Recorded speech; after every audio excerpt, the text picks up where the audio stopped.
I thought my marriage was unshakable, but a hidden affair shattered everything, forcing me to find strength I never knew I had. Part 1. Cracks in the Glass. I never expected the foundation of my life to crack beneath my feet. We were the perfect couple, or at least that's what I told myself when friends and family admired our seemingly flawless marriage. James was steady, dependable, the kind of man who didn't need to shout to be heard. Our home was filled with laughter, shared dinners, and quiet moments that felt like promises of forever. But promises, I learned, are fragile. The first hint came from small changes. Late nights at work, a phone that buzzed quietly and was quickly silenced when I entered the room. Subtle shifts in his attention that I dismissed as stress. I wanted to believe in us so badly that I ignored the growing distance. One evening, I found the truth hidden in plain sight. A message on his phone, a name that wasn't mine, words that weren't meant for me. The betrayal wasn't just an act, it was a silent unraveling of everything I held dear. Shock turned to disbelief and disbelief to heartbreak. I confronted him, but the answers only deepened the wound. He wasn't just having an affair, he was living a double life, one where I was a stranger in my own home. I stood at a crossroads, torn between clinging to what was and stepping into the unknown. The life I built with James was crumbling, and I had to decide, fight to save the ruins or find the courage to rebuild from scratch. This is the story of that choice, of betrayal, pain, and the slow, painful journey toward healing and hope. Part 2. The Silent Collapse. After the confrontation, our home turned cold, not with icy arguments, but with a silence so heavy it pressed on my chest. James and I shared the same roof but lived in different worlds. Every glance felt guarded, every word measured. The man I married, who once held my hand through life's storms, now avoided eye contact as if ashamed or lost. I tried to piece together the fragments of our life, searching for signs I missed. How long had this been going on? How could he betray me with someone I never even met? The questions churned endlessly, but there were no easy answers. Friends told me to leave, to take back my power.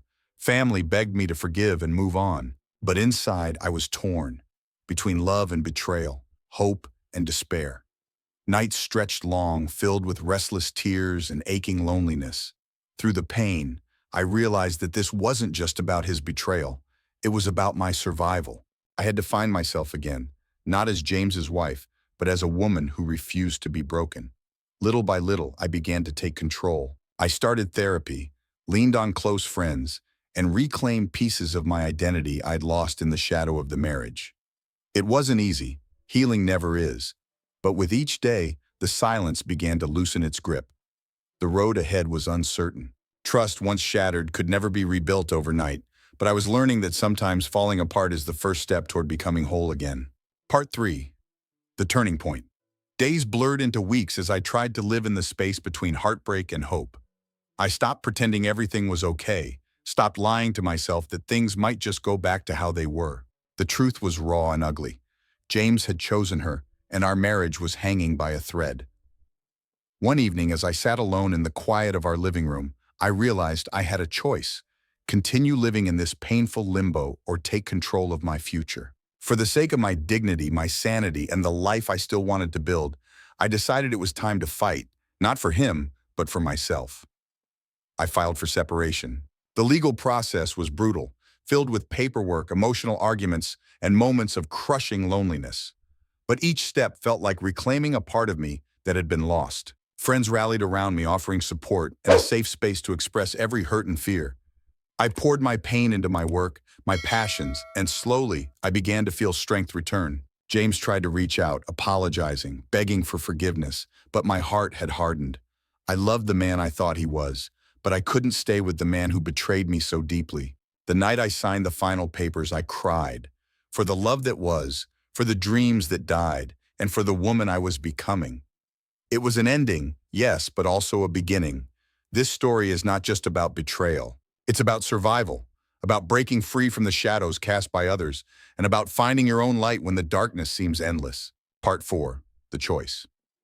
After months of shattered trust and quiet pain, I finally faced the hardest question: stay and try to rebuild, or walk away and start over. The silence between James and me was heavier than any fight. I realized that love alone wasn't enough to fix what was broken. I chose myself and my future. The decision was terrifying but freeing. I moved out, found a small apartment for me and my daughter, and slowly began to heal. The nights were the hardest, empty, quiet, filled with memories and what-ifs. James reached out, full of regret and promises, but the damage was done. Forgiveness didn't mean forgetting, and I couldn't risk my heart again. This was more than a breakup. It was reclaiming my life from the wreckage of betrayal. It was painful, lonely, but ultimately necessary. I learned that sometimes the bravest thing you can do is to let go. Part 5. Healing and New Beginnings. The days after leaving James were a blur of packing boxes, wiping tears, and quiet moments with my daughter. Every smile she gave me was a reminder of why I had to be strong. I wasn't just rebuilding a home, I was rebuilding my spirit brick by brick. Therapy sessions helped me unravel the tangled mess of emotions, anger, grief, betrayal, and slowly I began to understand it wasn't my fault. I learned to forgive myself for staying too long and to trust my instincts again. Friends became my lifeline. They listened without judgment, held me when I cried, and reminded me of my worth. Some days were dark, filled with doubt, but each morning brought a little more hope. I started to dream again, not about the past, but about the future. A future where my daughter and I could be happy, safe, and loved on our own terms. This story isn't just about betrayal. It's about the strength it takes to walk away and the courage to build a new life from the ashes. Part 6. Finding strength within the road to healing wasn't straight. It twisted through moments of doubt and fear. But with every step, I discovered a resilience I never knew I had. My daughter's laughter was my anchor, and my own quiet determination was the compass guiding me forward. I returned to the passions I had set aside, painting, writing, even starting a small business from home. These little victories reminded me that I was more than my past. I was a woman capable of joy, creativity, and independence. One evening, as I tucked my daughter into bed, she looked up and said, "Mom, I'm proud of you." That simple sentence held more power than any apology or explanation ever could. I realized then that I had found my voice, not in confrontation, but in survival and love. The betrayal had broken me, but it had also built me anew. Part 7. Closure and New Beginnings. The months that followed were a whirlwind of emotions, from anger and despair to cautious hope. I stopped waiting for my husband to change or apologize. Instead, I focused on myself and the future I wanted for my daughter and me. We moved into a smaller apartment, cozy and filled with warmth that was entirely ours.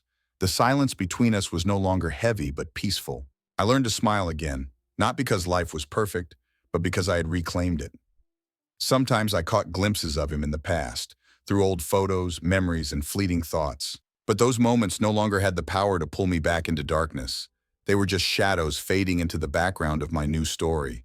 My daughter grew up surrounded by love, strength, and honesty, values I vowed to protect fiercely. I taught her that even when people disappoint you, your worth remains untouchable. Letting go was the hardest part, but also the most liberating.